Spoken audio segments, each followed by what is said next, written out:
Okay, anyways, so we were talking about how wind and air and things travel to change the temperature, when different wind patterns affect the environment differently. That's where we kind of left off before we got impacted yesterday with the CPR training. We took a little break yesterday because everybody was gone for CPR training. So there are two basic wind measurements: direction and speed. Winds are always labeled by the directions from which they blow. They go from, so a north wind blows from north toward the south. So that's how they measure the direction of the wind. So an east wind blows from east toward the west. So that's why the winds that we have are called the westerlies, because they're blowing from west toward the east. So we call them the westerlies. So what directions does the southeast wind blow? It blows from the southeast toward the southwest.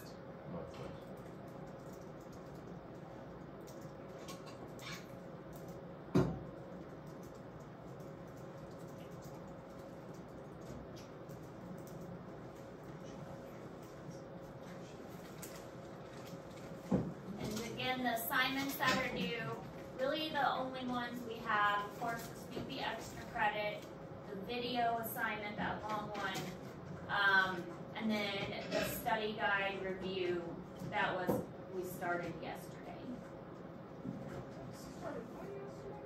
Study guide review. It's in Google Classroom.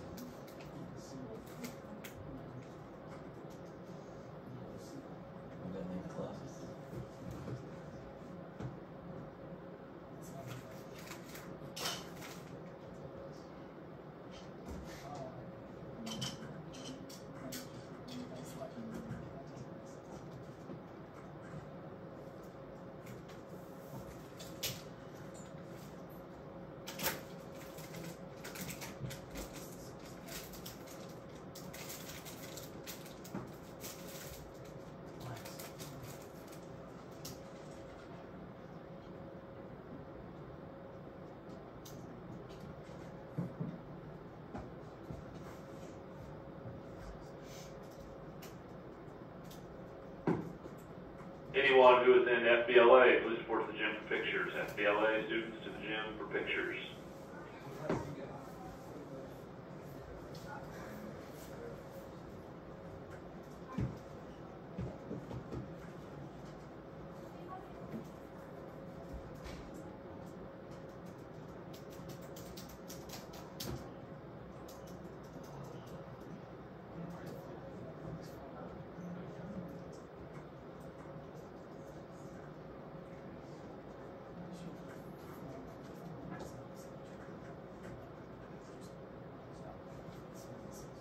Alright, so a wind vane is used to detect wind direction, and then an anemometer is used to detect wind speed. We kind of talked about this already, but the little cups catch the wind, and then the vane shows which direction it's actually blowing. So the little cups catch it, and then help it to, the faster it spins, the faster the wind blows, and then this will point to the direction that it's going.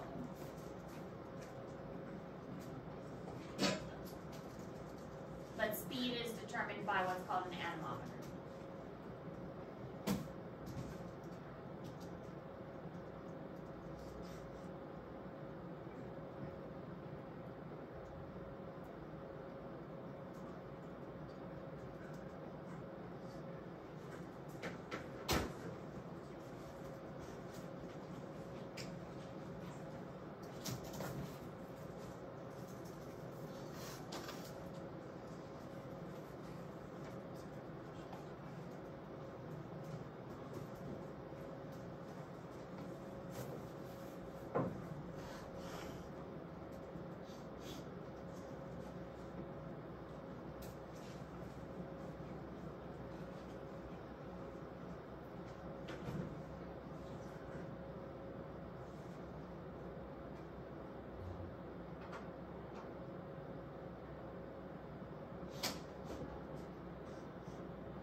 teachers keep waiting for a mission to say that we can wear the rest of the semester. Stuco to the gym for pictures. Student capital to the gym. Alright, so prevailing winds, when the wind constantly blows more often from one direction than any other. And we've already kind of talked about these. Ryan Willicks, please return to class. Westerlies, trade winds, and in the United States, the westerlies constantly from the west to the east across the continent. Again, this is where like why we get the storms always blowing from. It's always going to be from Kansas City. So we get a storm from Kansas City. What Kansas City gets, we're probably going to get later. Now, of course, that could go like above or below us and, you know, go around us. But typically, if Kansas City gets something, we can probably expect to get it a couple hours later. And then St. Louis is going to get it after us. It's not often going to come from St. Louis and then our direction and then Kansas City. Very, very rare that that's going to happen. I mean, it might be that it'll come like south and go upwards. That might happen where it goes south and then goes up, or maybe north and come down. That's possible.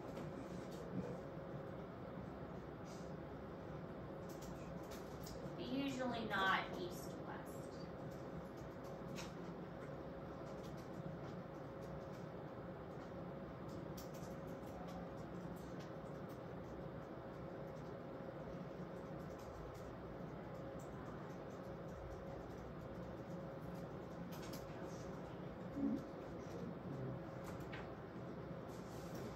These slides are kind of repeating themselves. I feel like they need to go back and edit them. They are. I feel like we Yeah. same thing like recently. Yeah. Different ways to. Just say no now. I feel like I need to go back and edit them. I don't know why I didn't notice that before. Because we started with direction and speed, Yeah. and then the second one was direction. Well, I mean, they're the same notes I used last year. I wonder why I didn't notice it last year. I don't either. But it's definitely very obvious that it seems like the same gets repeating itself. Let me go back and change it. I'll make a note to edit for next year.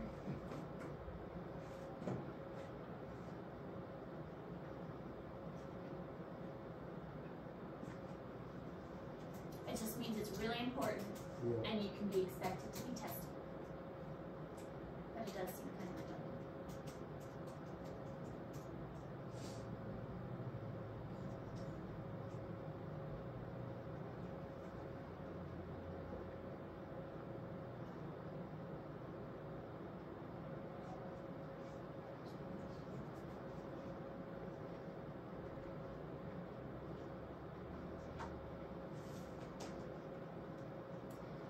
Alright, but I know we haven't really talked about El Nino much. El Nino is at regular intervals of 3 to 7 years. There are currents that kind of change the weather patterns. You might have heard meteorologists talk about El Nino or El Nina. NHS members to the gym. NHS Write to that the down gym. while I go get my fish steak. I'll be right back. Unless somebody else wants to talk about them.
Pokemon Club to the gym. Pokemon Club to the gym.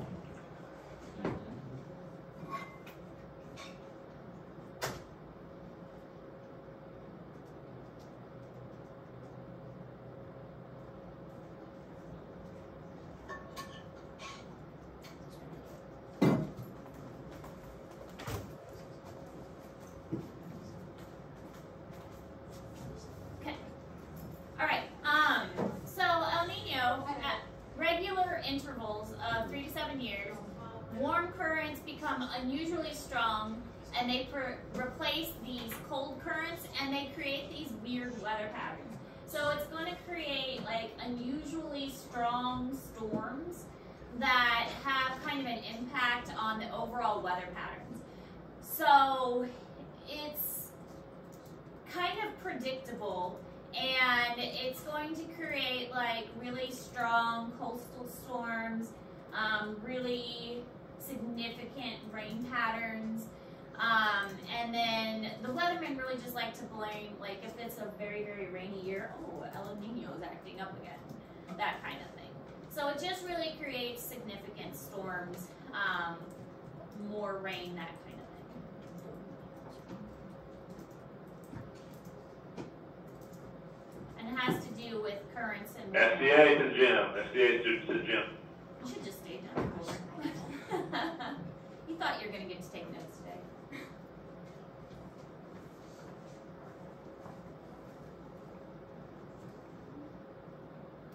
All right, so La Nina is kind of the opposite, and when the surface temperatures in the eastern Pacific are colder than average, a La Nina event is triggered.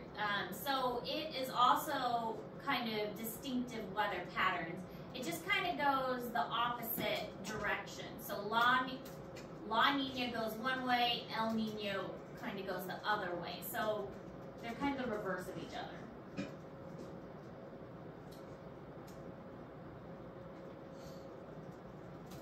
But both of them are going to trigger like severe weather. We are influenced more by El Nino because it makes the weather go more toward North America, and La Nina goes more toward like Australia. So we have more El Nino.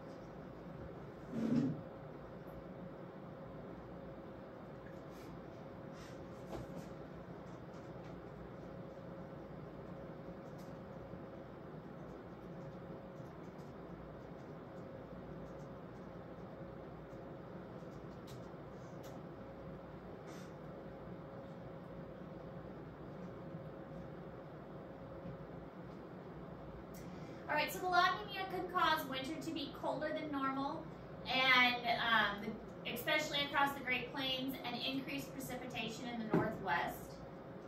Quiz bowl to the gym. High school quiz bowl to the gym. And it really kind of like draws the heat away from North America, because those cold currents are going to kind of suck the heat away from the North America region.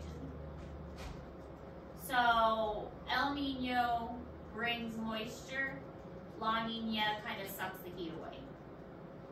So again, opposite kind of effects.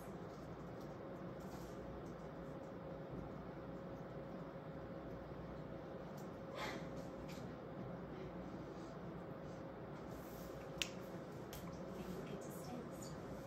What? You think you'll get to stay this time? I think so. I'm pretty Okay. We'll see.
Okay, so as far as like weather itself, thunderstorms, you mostly see them in the summertime, and this is because that's where most of the warm air is.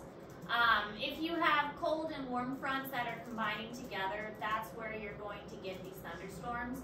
You have a cold front that pushes against the warm front, it's going to cause it to uplift really, and this is going to make these giant cumulus clouds and the giant cumulus clouds, this is where most of that precipitation is going to be.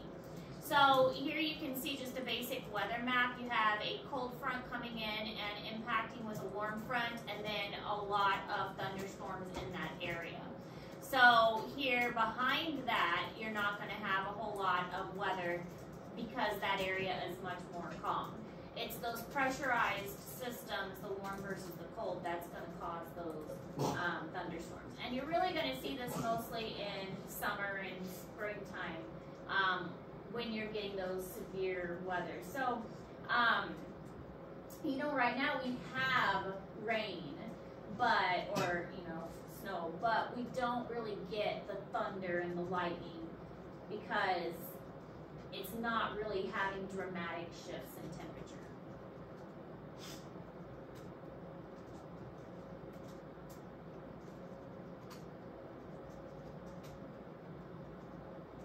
I love thunderstorms. Never really got them in Garden City. In Garden City, we would get a storm that was really quick and then it was gone. Nothing like what we have here. They're what? I like the ones here though. Sometimes it's just like it just rains all day. We never got that in Garden City. It's just so, I mean, I like the moisture is nice.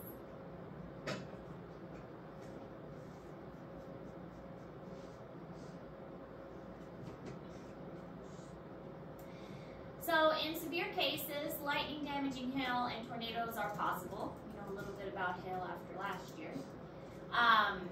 So all of these severe weather can cause about 100 fatalities per year in the United States. So that's not much. I mean, severe weather doesn't really cause a whole lot of fatalities. I mean, unless you get a really bad tornado that comes through. But even that's not terribly common. Lightning and thunder do happen at the same time. Most of us know this. Lightning and thunder happen at the same time. But light travels faster than sound, so that's why you see the lightning first and then you hear the sound later.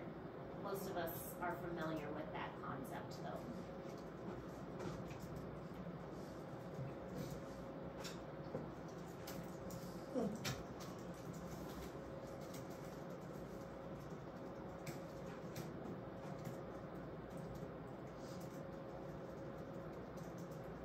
And that's why if the lightning is close, you hear the two close together. Because the sound doesn't have to travel as far.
Right, so lightning is basically, and this is all in Google Classroom because this is a lot, so you don't have to write it down, and it's also kind of confusing.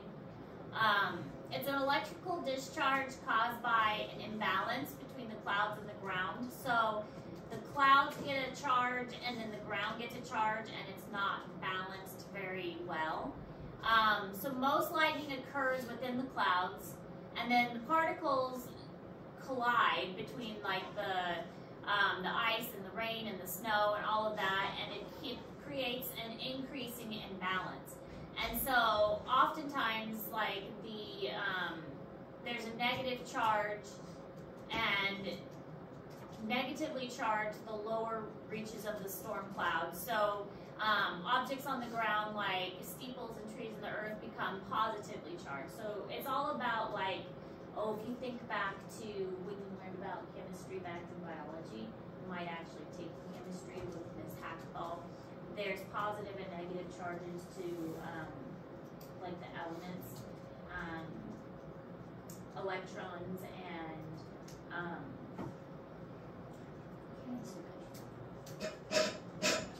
protons. That's the word. Protons. Protons and electrons, they have positives and negative charges, and so that's what creates this imbalance in things. And so eventually these positive and negative charges are going to interact, and that's what eventually is going to make the lightning, is this positive and negative imbalance. That's what actually makes the electricity in our bodies as well. We have electricity in our bodies. That's what sends nerve signals down our bodies, is a positive and negative imbalance. We learn about that in physiology. We talk about our nervous system. Our body does that. It sends signals. Watch the video about electricity and lightning.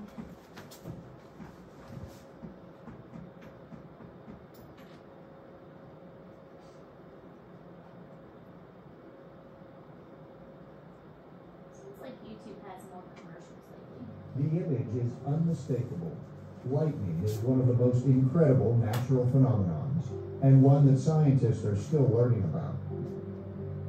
It's a common occurrence during summer, when the heat of the day is broken by strokes of lightning. Worldwide, it's estimated lightning occurs 50 to 100 times a second. The greatest concentrations of lightning strikes are in Central Africa, the Himalayas, and South America. Lightning is often seen flashing between storm clouds in the earth.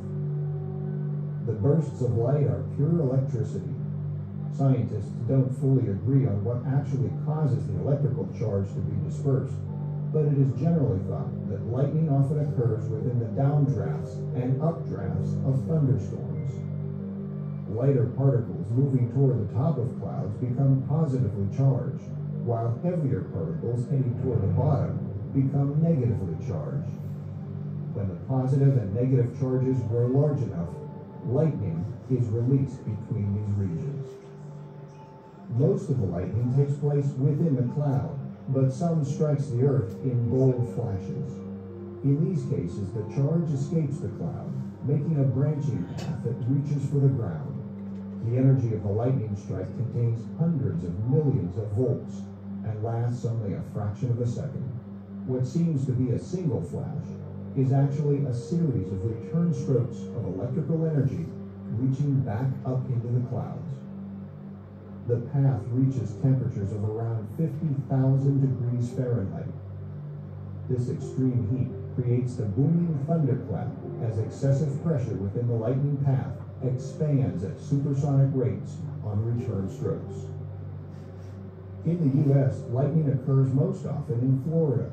Its hot, moist climate is perfect for creating thunderclouds, which produce lightning. But lightning is a deadly natural phenomenon, taking nearly 100 lives a year on average in the U.S., more than hurricanes or tornadoes. During electrical storms, experts warn that people should seek shelter inside a building or hardtop automobiles, and if caught in the open, avoid high ground and isolated trees. Lightning is a powerful force of nature, and one to be cautious of.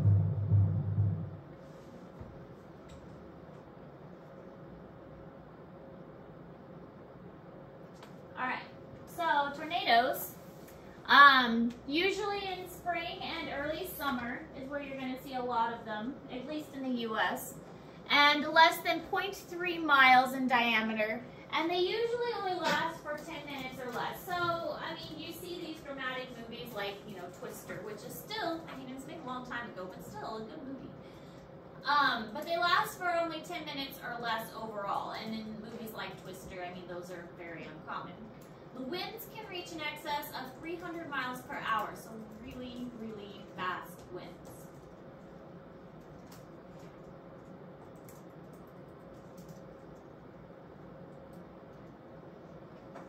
In Garden City, we would have winds of 60 to 70 on a daily basis. It's just very windy. That was normal.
They begin life as ghosts, gently coursing through a solitary existence. But slowly, their gentility turns to rage. They grow larger and larger, curling, twisting, and desperately reaching down from the sky. And what began as an invisible shade is turned into a monster. Tornadoes are powerful, spinning columns of air that stretch from the ground to the clouds. Most are relatively weak, but the few that grow into large events are extremely violent and cause immense destruction. Tornadoes occur on 6 of the 7 continents. The country with the most tornadoes based on land size is the United Kingdom, with an average of about 33 tornadoes reported each year. But the country with the greatest overall number of tornadoes and the most intense is the United States, with over 1,000 reported annually. Tornadoes, no matter where they occur, are classified as either supercell tornadoes, which form within supercells, the most powerful class of thunderstorms, or non-supercell tornadoes, which are smaller and weaker and form within non-supercell storms. There are many theories surrounding the formation of tornadoes. One key component they share is the presence of both high and low pressure air in a given space. Air particles from the area of high pressure move toward an area of low pressure, a movement that creates wind. Non-supercell tornadoes, such as waterspouts and landspouts, begin when cool, high-pressure air and warm, low-pressure air are present, particularly near ground level. As air particles move horizontally from the high pressure area to the low pressure area, wind begins to pick up. Winds blowing at different speeds and in different directions and altitudes begin to blow cyclically. In the case of non-supercell tornadoes, they turn into an upright spinning vortex. But to create supercell tornadoes, the circumstances are slightly different. Violent supercell storms draw warm, low-pressure air up to a higher altitude, leaving behind cool, high-pressure air near the ground. Air particles attempting to bring the two levels of air pressure into balance creates wind that blows vertically. The wind increases and starts to blow in a cyclical fashion, creating a pipe of wind that rolls along the ground. In both cases, an upward current of wind called an updraft provides the final ingredient for creating a tornado. In a budding non-supercell tornado, an updraft stretches its vertical vortex until it reaches the clouds. To create a supercell tornado, an updraft lifts the rolling pipe of wind upward until it stands upright. Then it pulls condensation from the skies and into the spinning vortex. As soon as the vortices, supercell or non-supercell, connect the ground to the clouds, they are officially classified as tornadoes. All tornadoes are rated based on a system called the Enhanced Fujita Scale. The Enhanced Fujita, or EF scale, classifies tornadoes from a rating of EF0 to EF5. The rating is based on a number of factors, such as the damage a tornado causes and the Doppler radar estimates of its wind speeds. EF0 tornadoes are the weakest, with wind speeds between 65 to 85 miles per hour. EF5 tornadoes are the strongest, with wind speeds exceeding 200 miles per hour. One of the strongest tornadoes recorded occurred in Oklahoma City, Oklahoma in 1999. Born from a supercell thunderstorm, the EF5 tornado had wind speeds of over 300 miles per hour. It resulted in 36 fatalities, injured nearly 600, and caused about $1 billion in damages. While tornadoes cannot be prevented, measures are being taken to protect communities. Meteorologists closely monitor storm fronts in high-risk areas and try to forecast possible tornadic events. In doing so, they help mitigate damages to neighborhoods and save countless lives, even in the face of one of nature's most formidable. So, has anyone ever seen a tornado? No. No? We've had a couple that have been pretty close, but nothing that we've actually seen. So pretty close to our area.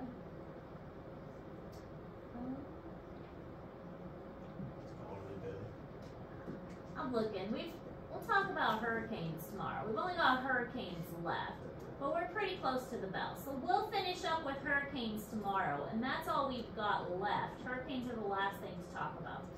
But we will stop there and finish up with hurricanes tomorrow, and then that'll be the end of the notes for the semester after we finish up with hurricanes. So we'll go ahead and stop there for today, finish up with hurricanes tomorrow, and that will round us out for the semester, and then we'll be ready for our test on Friday. Any questions? All right.